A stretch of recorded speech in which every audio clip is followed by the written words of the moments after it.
सामूहिक विवाह जैसी ये जो योजनाएं हैं, क्या पहले की सरकारों में भी ऐसा होता रहा है कि निविदा जारी किए बिना ही ये प्रक्रियाएं शुरू कर दी गई हो, काम शुरू हो गया हो?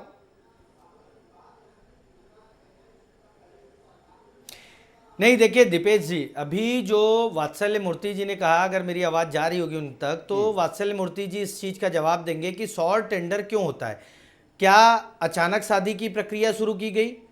क्या अचानक कार्यक्रम लाया गया? अचानक कोई कार्यक्रम आता है 10-5 दिन में, तो उसके लिए शॉर्ट टेंडर होता है। इसमें ये प्रक्रिया पहले से ही तय थी कि बच्चियों की शादी होगी।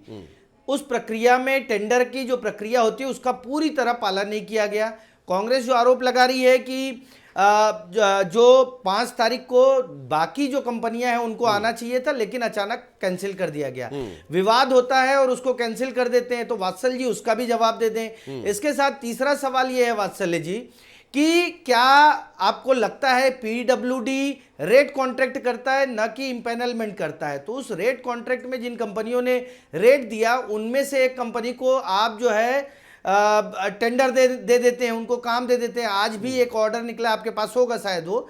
इसके अलावा चौथा मेरा जो प्रमुख सवाल है, क्या नहीं लगता कि पहले से सब कुछ तय था और एक टेंट हाउस एक कंपनी को काम देने के बाद जब उस पर विवाद होता है तो उसी से जुड़ी दूसरी कंपनी को काम दे दिया जाता है? वात्सल्य जी, वात्सल्य जी, इन तमाम सवालों का जवाब दीजिए और इसमें एक छोटा सा सवाल मेरा ये भी रख लीजिए कि भाई तमाम अच्छाइयां हैं, कहीं कोई गड़बड़ी नहीं हुई है, तो फिर भाई फाइलें और भुगतान के जो तथ्य हैं उनको सार्वजनिक कर देना चाहिए। सुबोध जी की प्रेस कॉन्फ्रेंस के बाद विभाग को खुद प्रेस कॉन्फ्रेंस करके बता देना चाहिए कि भाई ये देखिए ये सारी सच्चाई है, सुबोध जी जो कह रहे हैं वो झूठ कह रहे हैं। देखिए दिपेश जी, के बाद तो अधिकारी विभाग से भाग गए थे, प्रेजेंटेशन ही नहीं लिए। जवाब ले दिपेश जी, मैं पहले सुबोध जी की बात का जवाब दे देता हूं। सुबोध जी एक बात कह रहे थे कि 4 तारीख से ही वहां पर तंबू गाड़ दिया गया, 4 तारीख से ही टेंट लगा दिया गया। देखिए 10 तारीख का ये कार्यक्रम है ना, आप देखिएगा साइंस ग्राउंड में, साइंस मैदान में बहुत सारे सैकड़ों कार्यक्रम होते रहते हैं। 10 तारीख इस कार्यक्रम के खत्म होने के बाद आप देखेंगे कई बार 15-16 तारीख तक पुराने तंबू हटते नहीं है, पुराने तंबू हटते नहीं है। कौन सा पुराना तंबू था? 4 तारीख को सुबोध जी, कौन सा पुराना तंबू था जो हटा नहीं, बता दीजिए। क्या मैं आपकी जब बारी थी तब क्या मैं आपका समय खराब किया? अगर वहां पर कोई तंबू बंबू गाड़ दे, देखिए दिपेश जी, अगर एक तंबू है? कंस्ट्रक्टिव डिबेट चाहिए तो कृपया करके सुबोध जी से निवेदन करें कि कृपया करके मेरे समय में अवरोध डाला ना करें, क्योंकि मैं उनके समय में शांत था।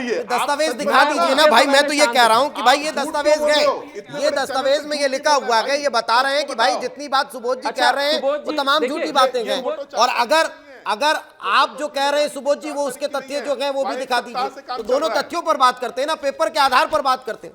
ठीक है, अब सुबोध जी कह रहे हैं, दीपेश जी, अब सुबोध जी कह रहे हैं वो 4 तारीख की भी नहीं है, वो 1 सप्ताह से काम चल रहा है, मतलब शायद 1 या 2 तारीख से काम चल रहा है। क्या देखिए, हो सकता है कोई पुराना टेंडर का वहां पर काम चल रहा हो और सामान बिखरा पड़ा हो, निश्चित तौर पर।